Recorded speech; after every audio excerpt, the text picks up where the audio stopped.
من الشیطان الرجیم بسم اللہ الرحمن الرحیم۔ وضو کا پورا کرنا، اعضا کا صاف کرنا۔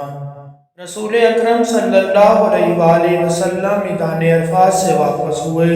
جب گھاٹی میں پہنچے تو آپ صلی اللہ علیہ وآلہ وسلم اتر گئے۔ آپ نے پہلے پیشاب کیا، پھر وضو کیا اور خوب اچھی طرح نہیں کیا۔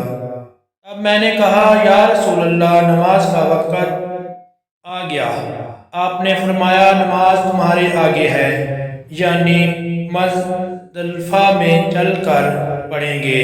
جب مزدلفہ میں پہنچے تو آپ نے خوب اچھی طرح وضو کیا، پھر جماعت کھڑی کی گئی۔ آپ صلی اللہ علیہ وآلہ وسلم نے مغرب کی نماز پڑھی، پھر ہر شخص نے اپنے اونٹ کو اپنی جگہ بٹھایا، پھر عشاء کی جماعت کھڑی کی گئی۔ آپ صلی اللہ علیہ وآلہ وسلم نے نماز پڑھی اور ان دونوں نمازوں کے درمیان میں کوئی نماز نہیں پڑھی۔